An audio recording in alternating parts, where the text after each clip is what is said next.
Bismillahirrahmanirrahim. Assalamualaikum warahmatullahi wabarakatuh. Alhamdulillah. Alhamdulillahillazi ja'ala al-Islam dinan lana wa ja'ala al-kiblata wa ja'ala al-ka'bata kiblatan lana ورزقنا بنعمة الإيمان والإسلام والإحسان. الحمد لله الحمد لله الذي بنعمته تتم الصالحات.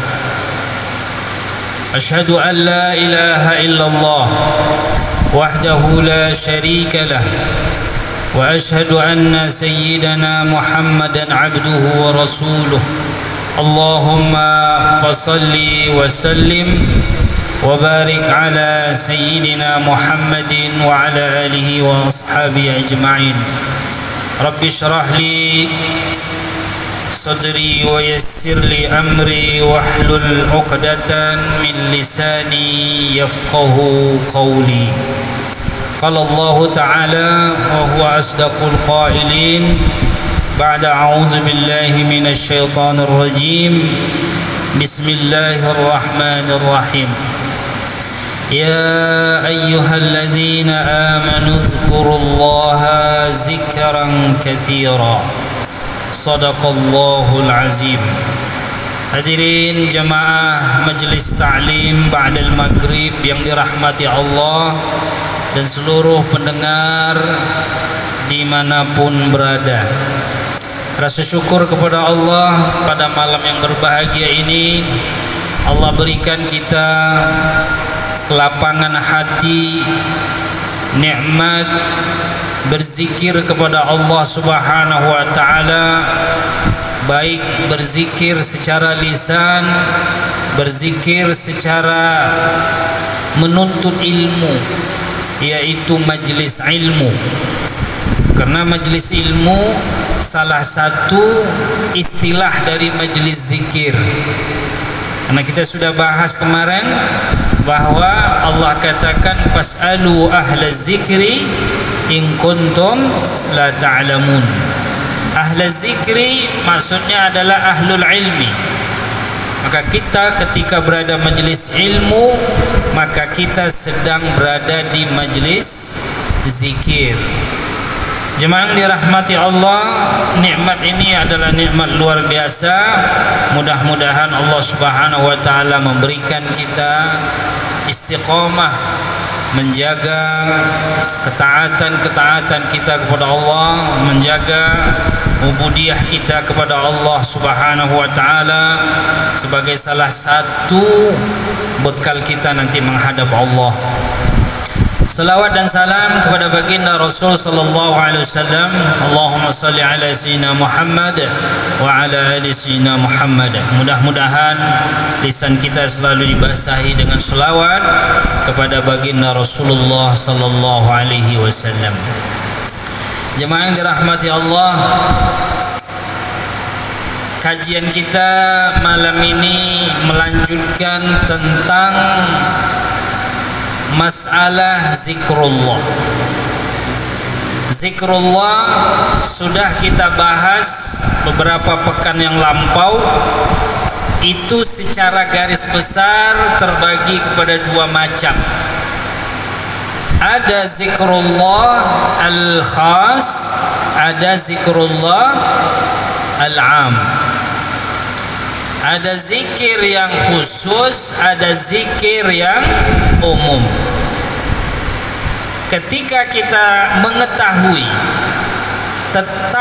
letak ya, tata letak zikir-zikir ini, maka kita akan mengerti bahwa zikir yang kemudian dilakukan oleh para ulama-ulama kita itu semua berdasarkan kepada Al-Quran dan Sunnah Rasulullah Sallallahu Alaihi Wasallam. Ayat ayat di surah Al-Ahzab itu sudah jelas Allah katakan, ya ayyuhallazina amanu zkurullaha zikran katsira. Kata Allah, wahai orang beriman, berzikirlah kepada Allah. Zikir yang semacam apa Ustaz? Zikran katsira, zikir yang sebanyak-banyaknya. Maka kemarin kita sudah jawab kenapa kemudian di setiap masjid itu orang zikirnya ada yang berbeda, ada yang sama, ada yang berbeda. Apa sebabnya? Karena di sana ada penggabungan antara zikir khas dengan zikir am. Ada yang khusus, ada yang umum. Jemaah yang dirahmati Allah, kaifiat ini nanti akan kita lihat berbeda. Sehingga ilmu ini penting agar kita tidak cepat mengklaim kesalahan orang lain ataupun cepat menyalahkan orang lain. Ambo ingin mengajak seketek, kalau apa-apa dan ibu-ibu pergi ke sebuah tempat negeri orang lain lah misalnya, awak dan kita akan menemukan di sana cara tata zikir yang berbeda dengan kita. Yang pernah ke Turki, coba perhatikan.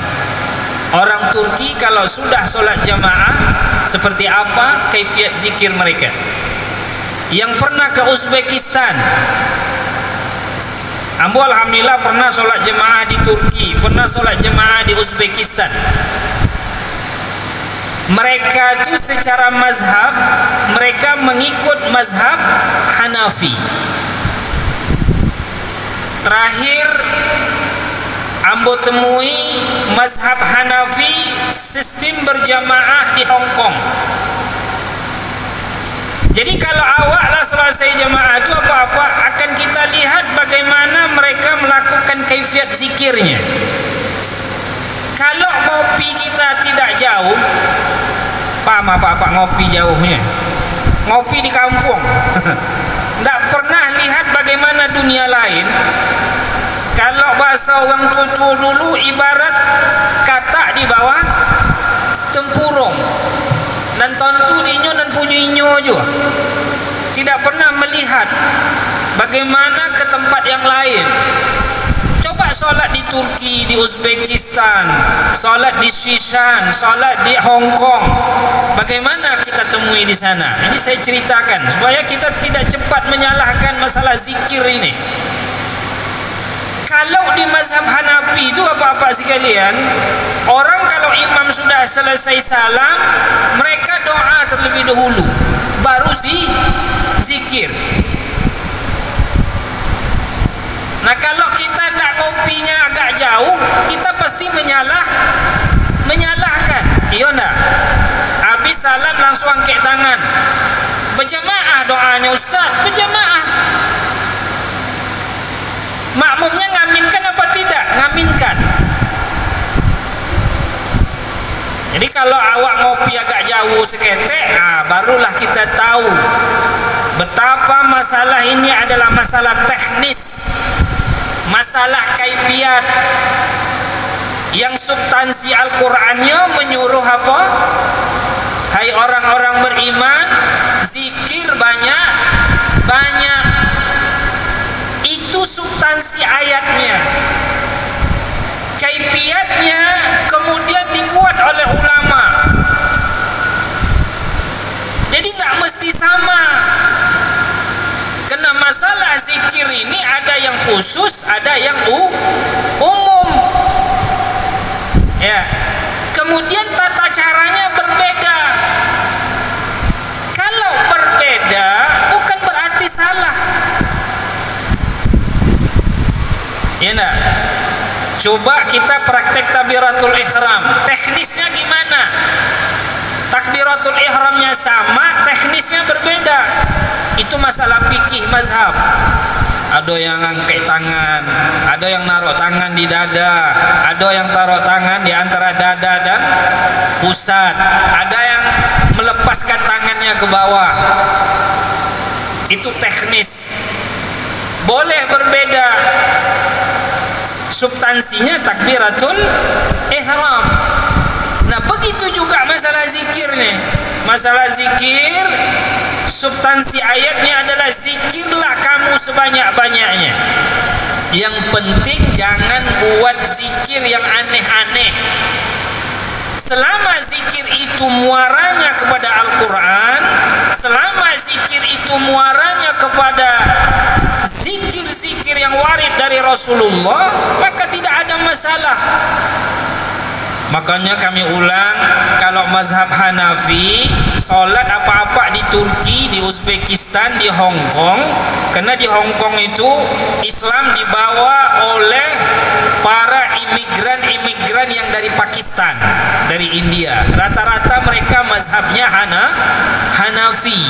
Habis salam, imam berdoa terlebih dahulu, makmum mengaminkan, setelah itu baru zikir. Subhanallah. Mungkin ada sebaliknya juga, zikir dulu, doa terakhir. Itu yang biasa kita lakukan, ya enggak? Jadi jemaah yang dirahmati Allah Subhanahu wa taala, substansi zikir itu adalah memperbanyak. Kaifiatnya kemudian disusun oleh para ulama. Jadi ya, penting kita ketahui ini supaya kita betul-betul ya bisa memahamkan bahwa zikir ini adalah perihal yang penting dan kaifiatnya kemudian diciptakan oleh para ulama yang tetap merujuk kepada Al-Quran dan hadis baginda Rasulullah sallallahu alaihi wasallam. Jemaah yang dirahmati Allah Subhanahu wa taala, kembali kita kepada masalah zikir. Nah, zikir kemarin ada khas, ada am. Yang khas kita sudah jelaskan, ya, dia mesti pada tempat yang khusus, waktu yang khusus. Tidak boleh doa zikir makan dibaca ketika masuk ke toilet. Nah, itu nak nyambung tuh. Ya, tidak boleh zikir mau tidur dibaca ketika mau belajar. Nah, itu tidak boleh. Itu namanya zikir khas. Nah, dari zikir khas dan zikir am ini yang sifatnya khusus dan umum, ya, yang umum kita sudah jelaskan, banyak lapas-lapas zikir yang sifatnya umum, ya, termasuk membaca Asmaul Husna. Ya, membaca Asmaul Husna, berzikir dengan Asmaul Husna, itu adalah bagian dari zikir. Jadi kalau ada orang zikir ya Razak, ya Razak, ya Latif, ya Latif, ya Latif, dia baca 100 kali, 200 kali, boleh? Boleh, silakan. Ya, bahkan Imam Ibnu Taimiyah rahimahullah ta'ala, dia membaca wirid, ya, setelah melakukan salat qabliyah subuh, antara qabliyah subuh dengan salat subuh, beliau membaca kalimat ya hayyun ya qayyum bi rahmatika astaghiitsu. Ya hayyun ya qayyum itu adalah sifat Allah Subhanahu wa taala. Diwiridkannya kalau tidak salah 70 kali. Ya hayyun ya qayyum bi rahmatika astaghits. Ya hayyun ya qayyum bi rahmatika astaghits. Ya hayyun ya qayyum bi rahmatika astaghits. Siapa yang mengamalkan itu? Ibnu Taimiyah rahimahullahu taala. Ini amalan zikir, iya. Tapi ini adalah zikir yang sifatnya umum. Tak pernah dilakukan Nabi. Khusus zikir seperti itu tak pernah. Tetapi Ibnu Taimiyah sebagai seorang alim mengamalkan itu karena dia paham ayat Allah ini, zikir zikirlah kamu sebanyak-banyaknya. Maka dia buatlah zikir wirid ya hayyun ya qayyum. Ya hayyun ya qayyum itu adalah sifat Allah. Hayyun, apa makna hayyun? Allah maha hidup. Ya qayyum, ya Allah qiyamu binafsih, ya qiyamu binafsih. Nah, ini adalah bagian zikir umum yang ulama kemudian mengamalkannya. Maka jemaah yang dirahmati Allah, zikir umum boleh kita amalkan kapanpun, waktunya dan dimanapun. Bahkan dianjurkan memperbanyak zikir setelah sholat fardu. Ya silakan, mau berzikir tahlil setelah sholat fardu silakan, mau bertasbih silakan, mau bertahlil silakan. Ini adalah amalan-amalan yang sebenarnya dasarnya sebuah dari hadis baginda Rasulullah, dasarnya dari Al-Quran, dalil umumnya dari Al-Quranul Karim. La ilaha illallah al-malikul haqqul mubin. La ilaha illallah al-malikul haqqul mubin. La ilaha illallah al-malikul haqqul mubin. Pernah dengar zikir seperti itu? Itu zikir itu dari Rasulullah tuh. Ya, walaupun kadang kita jarang mendengar itu. Ada sebuah riwayat mengatakan siapa yang mendawamkan zikir la ilaha illallah al-malikul haqqul mubin, ya, kalau tidak salah 80 kali sehari semalam, maka Allah akan mudahkan jalan rezekinya. Allah akan jauhkan dia dari kefakiran. Coba apa-apa cek dalil. Sekarang ya ilmu mudah, dicek di internet ketemu hadis itu. La ilaha illallah al-malikul haqqul mubin. Bisa kita buat sebagai wirid sesuai dengan arahan baginda Rasulullah sallallahu alaihi wasallam. Jadi jangan besok kalau ada orang zikir la ilaha illallah al-malikul haqqul mubin, la ilaha illallah al-malikul haq, bertanya zikir dari mana pula tu? Ya kan? Kalau kemudian kita belum tahu, maka tanyalah ahlus zikir. Fas'alu ahlaz zikri in kuntum la ta'lamun. Ibu bapak yang dirahmati Allah Subhanahu wa taala, ini secara umum. Nah, yang dua bahagian ini dibagi lagi oleh para ulama. Zikir kemudian dibagi kepada 3 macam.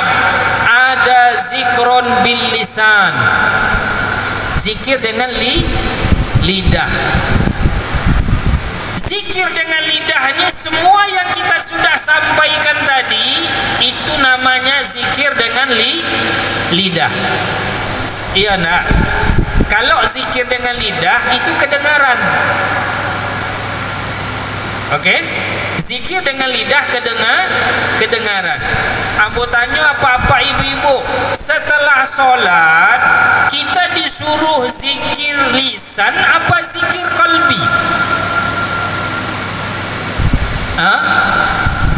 Imam setelah selesai salat, assalamualaikum warahmatullah, assalamualaikum warahmatullah, imam zikir astagfirullahalazim.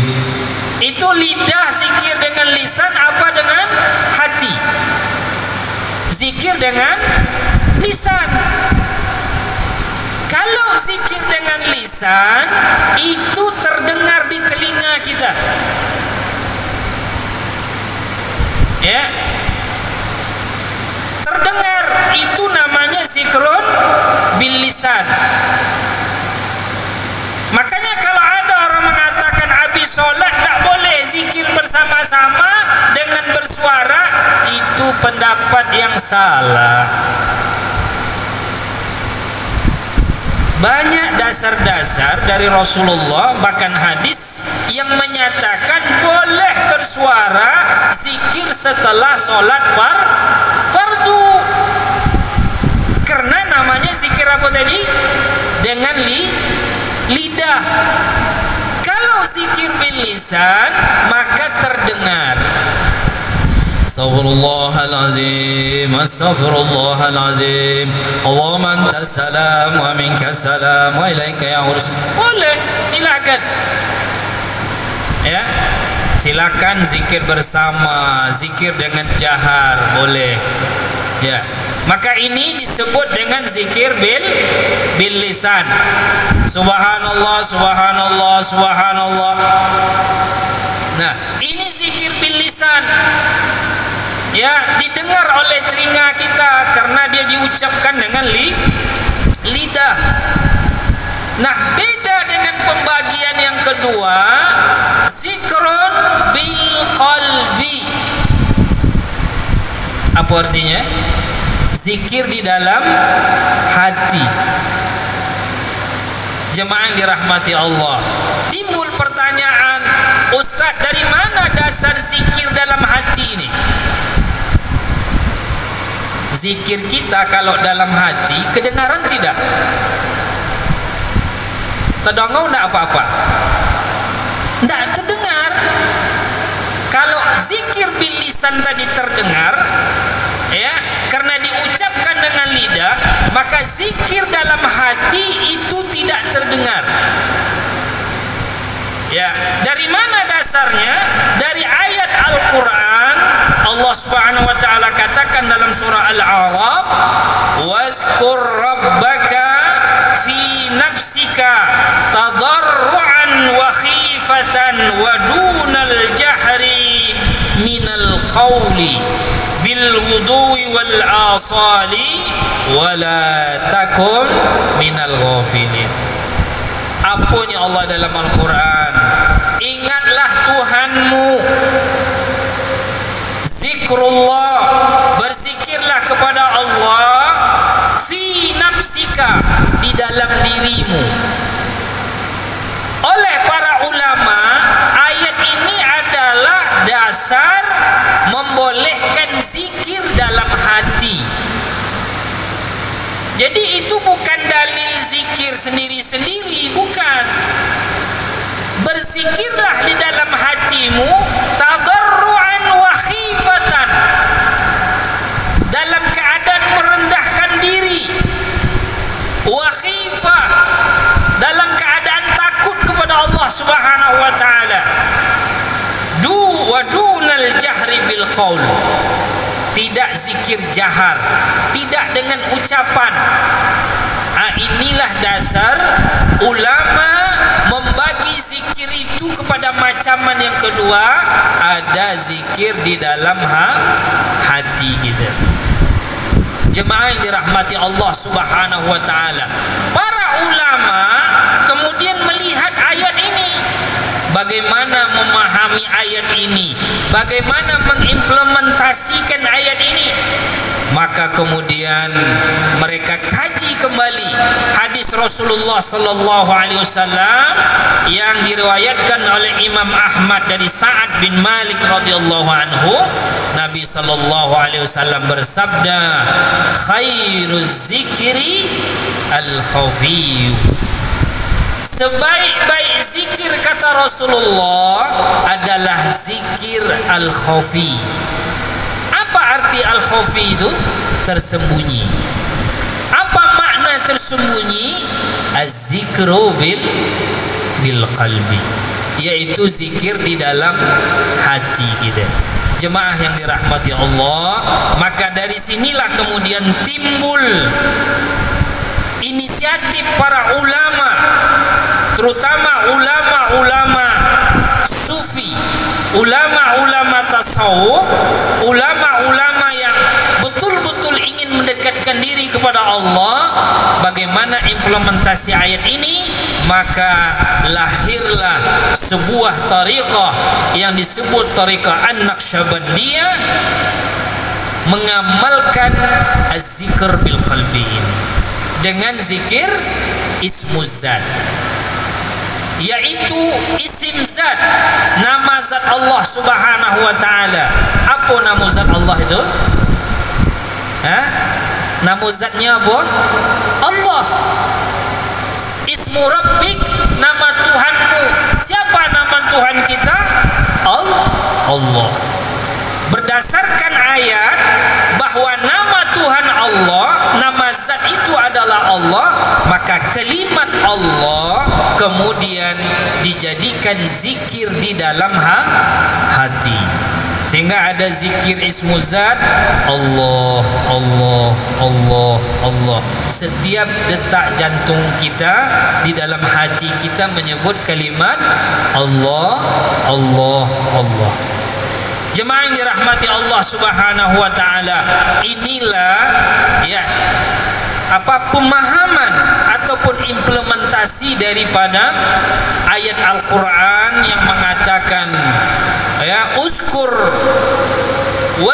rabbaka fi nafsika tadarruan wa khifatan, dan sebutlah Tuhanmu di dalam dirimu, maksudnya di dalam hati, secara tadarru', merendahkan diri, dan dengan meningkatkan rasa takut kepada Allah Subhanahu wa taala. Mengamalkan hadis Rasulullah, khairuz zikri al-khafiyyu.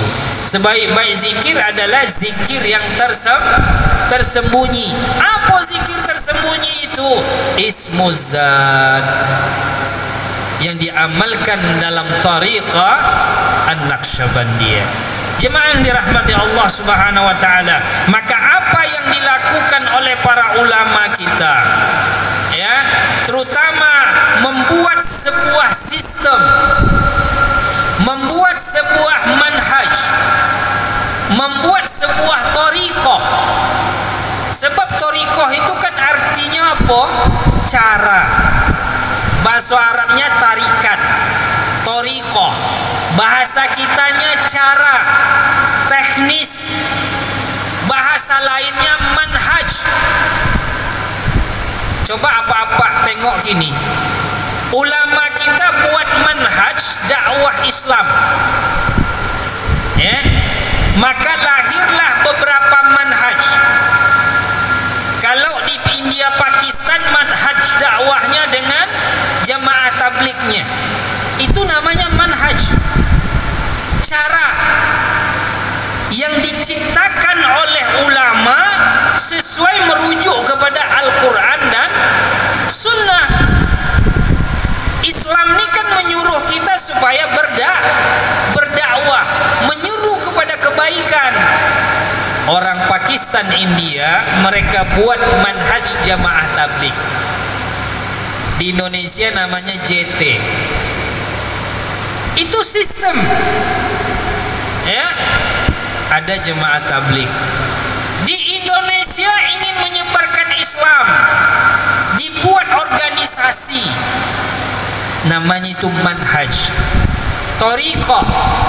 Lahirlah Nahdlatul Ulama, lahirlah Muhammadiyah, lahirlah Perti. Itu namanya manhaj, tariqah, yang substansinya apa? Mendakwahkan Islam. Nah, begitu juga hal-hal yang lain, perihal tentang tasawuf ataupun bab ihsan ya, mendekatkan diri kepada Allah Subhanahu wa taala, ulama juga punya manhaj. Sama juga dengan fikih, ulama punya manhaj sehingga lahirlah mazhab. Jadi itu semua ciptaan manusia. Manhaj apa saja? Terakhir tahun 90-an lahir manhaj salafi. Lepon ada ngau dapat manhaj salafi? Itu lahir baru tahun 90-an. Nah, yang perlu kita garis bawahi dalam manhaj, metode, tariqah adalah selama dia merujuk kepada Al-Quran, merujuk kepada sunnah-sunnah Rasulullah, dasarnya secara usul, maka ini perihal yang dibenarkan. Tapi kalau ada tariqah, manhaj, organisasi dakwah yang tidak sesuai dengan Al-Quran dan hadis, maka ini tidak bisa diterima. Maka hadirin yang jemaah yang dirahmati Allah Subhanahu wa taala, tidak boleh kita mengkultuskan manhaj apapun. Iya, tak boleh. Jadi kalau manhaj ini berarti besar benar semuanya. Tidak. Ya. Karena manhaj itu siapa yang buat? Ulama. Ulama itu manusia apa tidak? Manusia. Selama dia sesuai dengan Al-Quran, ada dalilnya dari Al-Quran, ada dalilnya dari Rasulullah, dari hadis Rasulullah, baik lisan Rasul, baik ucapan Nabi, baik perbuatan Nabi, baik diamnya Nabi, maka boleh kita ambil, silahkan. Tapi kalau tidak sesuai, maka kita tidak boleh terima.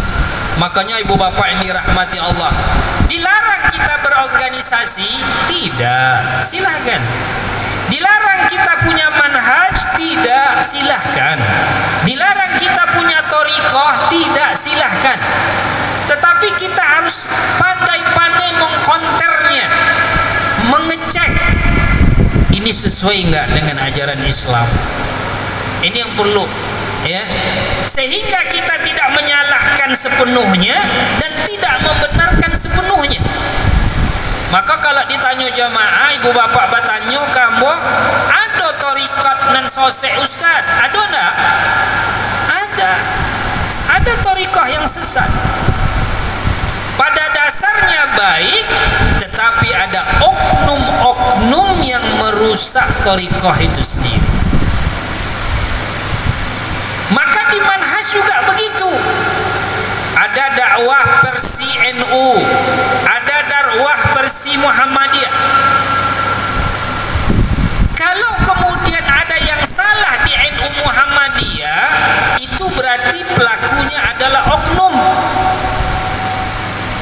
Karena aturan dakwah Muhammadiyah dan dakwah NU itu tidak melenceng daripada Al-Quran dan Sunnah. Dasar awalnya itu tidak salah, tapi nanti akan ada kelompok oknum-oknum, ya, ustad-ustad yang melakukan hal-hal yang nyeleneh. Ini yang salah. Dalam masalah fikih juga begitu, ibu bapak yang dirahmati Allah. Fikih itu pada dasarnya bagus, tapi apakah semua ulama fikih itu menyampaikan hal yang benar? Belum tentu. Maka diakui oleh para ulama ada 4 mazhab yang diterima oleh para ulama yang merujuk kepada Al-Quran dan hadis baginda Rasulullah sallallahu alaihi wasallam. Ada mazhab Syafi'i, ada mazhab Hanafi, ada mazhab Maliki, ada mazhab Hambali. Secara fikih terima itu. Kenapa? Karena mereka merujuk kepada Al-Quran dan hadis Rasulullah sallallahu alaihi wasallam. Kalau ada mazhab fikih yang tidak merujuk kepada Al-Quran dan Sunnah, maka hindari itu. Lihat bapak paham ya? Jadi perlu awak mengaji, ya, membaca, mengaji dan mengkaji. Tidak mengklaim salah, tapi juga tidak mengklaim 100% benar. Karena ada oknum-oknum nanti yang akan merusak. Nah, begitu juga masalah manhaj.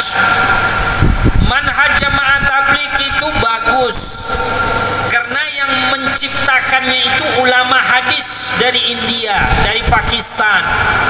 Manhaj itu bagus. Tetapi kalau ada yang salah melenceng, berarti ada oknum yang melakukan itu. Masalah akidah juga begitu halnya. Ya, secara garis besar masalah akidah itu bagus mazhab-mazhabnya. Tetapi nanti ada aliran, ada mazhab akidah yang tidak sesuai dengan Al-Quran dan Sunnah baginda Rasulullah sallallahu alaihi wasallam. Ya, mau akidah apa saja, kalau tidak merujuk kepada Al-Quran dan Sunnah, maka kita hindari. Manhaj begitu juga. Manhaj apa saja, ya, kalau dia bilang manhaj salafi, ngikut salafus saleh, cek dulu betul apa tidak.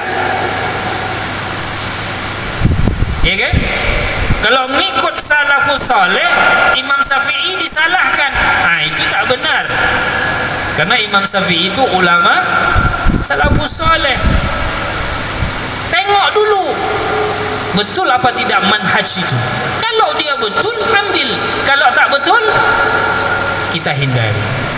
Begitulah ya, Islam ini kita perhatikan dengan baik, kita kaji dengan benar, betulkah sesuai dengan Al-Quran dan Sunnah. Terakhir, ambo tarik kepada thariqah. Thariqah juga begitu. Dalam masalah zikir, tidak semuanya mesti benar. Maka kita harus bisa memilah dan milih. Kalau zikir itu sesuai dengan Al-Quran, tadi ada hadisnya, sebaik-baik zikir itu zikir dalam hati. Tadi ada hadisnya, berzikirlah, sebut nama Tuhanmu di dalam hatimu. Berarti ada zikir bil qalbi. Ya.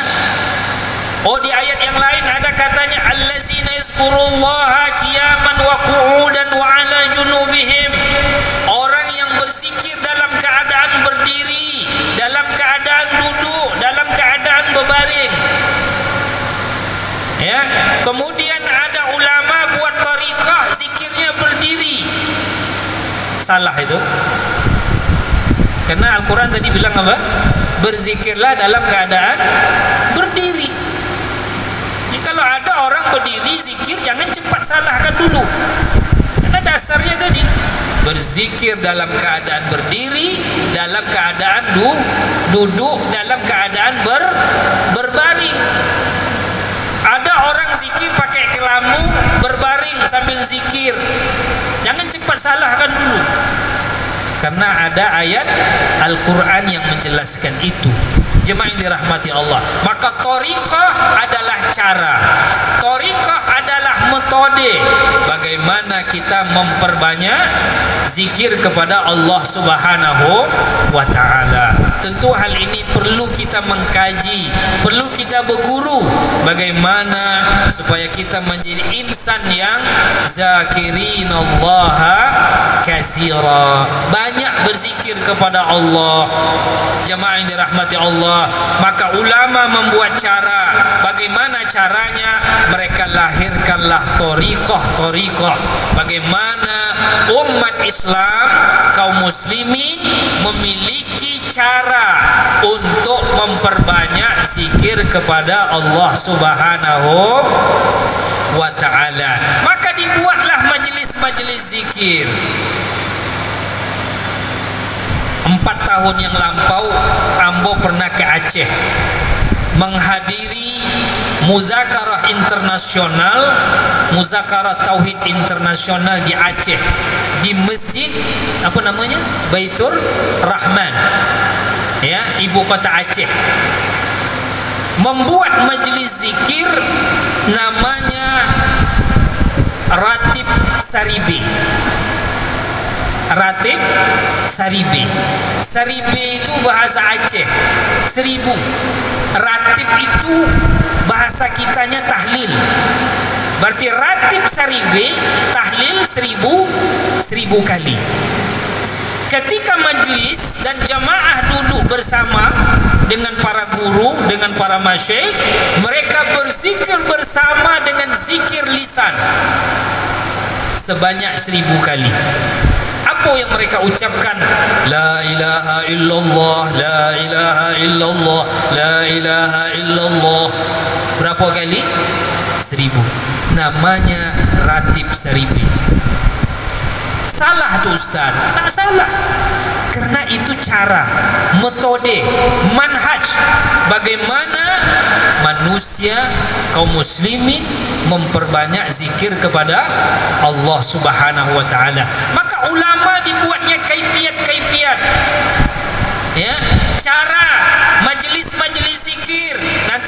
Nanti di majelis zikir baca ini sekian ribu kali, baca ini sekian ratus kali, baca selawat kepada Rasulullah 300 kali, baca ayat Qul Huwallah sekian kali. Ini semua adalah thariqah, manhaj bagaimana kita menyesuaikan ayat Al-Quran yang mengatakan ya ayyuhallazina amanus qurullaha zikran katsira.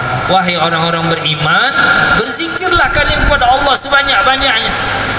Jadi jemaah yang dirahmati Allah, melalui kajian kita malam ini kita mesti memahami bahawa apa yang dilakukan ulama dengan manhaj mereka, dengan torikoh atau tarikat mereka untuk membuat sebuah cara, membuat sebuah kaifiat, membuat wirid, tujuannya adalah bagaimana kita memperbanyak zikir kepada Allah Subhanahu wa ta'ala. Selama zikirnya sesuai dengan Al-Quran, selama zikirnya ada arahan dari Rasulullah, ada arahan dari sahabat, maka tidak ada yang perlu disalahkan. Kecuali kalau kita dapatkan zikir-zikir yang tidak sesuai dengan Al-Quran dan hadis, itu zikir nyeleneh, itu torikat sesat, itu tak perlu kita ikuti. Jadi malam ini kami ingin mengajak jemaah yang dirahmati Allah, dari sisi manapun, baik dari sisi akidah, dari sisi fikih, dari sisi mazhab, dari sisi manhaj dakwah, dari sisi tarikat zikir, maka kita mesti mengambil jalan tengah. Kalau dia baik, sesuai dengan ajaran Islam, maka ikuti. Kalau tak sesuai dengan ajaran Islam, manhaj apapun namanya, kita jauhi. Setuju apa-apa? Jangan mudah kemudian kita menyalahkan, jangan kemudian juga kita menelan mentah-mentah. Selama itu baik, maka itu ajaran Islam, ajaran yang dibawa Al-Quran, ajaran yang dibawa baginda Rasulullah sallallahu alaihi wasallam. Jadi zikir dalam hati itu adalah bahagian zikir yang dibagi oleh para ulama.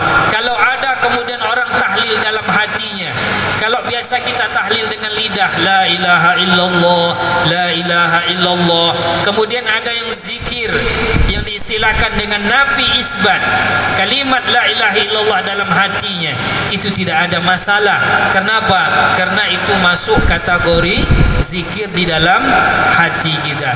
Subhanallah kita ucapkan dengan lidah, berarti itu zikir bil lisan. Kalau ada orang zikir dalam hatinya, subhanallah, subhanallah, subhanallah, tapi hatinya yang berucap, silakan, karena itu zikir dalam hati. Kalau ada orang berzikir dengan lidahnya Allahu Akbar, terdengar oleh telinga kita, silahkan. Kalau ada orang berzikir dalam hatinya, tak terdengar oleh telinga kita, dia ucap dalam hatinya apa? Allahu Akbar, Allahu Akbar, Allahu Akbar, silahkan. Kenapa? Karena semua kalimat-kalimat zikir itu warid dari Al-Quran, warid dari baginda Rasulullah sallallahu alaihi wasallam. Jemaah yang dirahmati Allah, dengan pembagian zikir ini mudah-mudahan kita bisa memahami perkara-perkara zikir ini lebih luas lagi, sehingga kita tidak mudah cepat menyalahkan orang lain. Tapi kalau zikirnya tak jolel, tahapu namo, itu baru kita tidak bisa terima. Selama zikirnya Allahu Akbar, subhanallah, la ilaha illallah, ya silakan untuk ya diikuti boleh. Kalaupun kita tak mau ngikutinya, jangan menyalahkan. Hadirin, itu kajian kita pada maghrib kali ini. Mudah-mudahan bermanfaat. Mudah-mudahan Allah Subhanahu wa taala memberikan kelapangan hati kita untuk selalu memperbanyak zikir kepada Allah Subhanahu wa taala. Aqulu ma tasma'un. Mudah-mudahan bermanfaat. Terima kasih dan mohon maaf atas kesalahan. Wallahu muwaffiq ila aqwamit thoriq. Wabillahi taufiq wal hidayah. Wassalamu alaikum warahmatullahi wabarakatuh.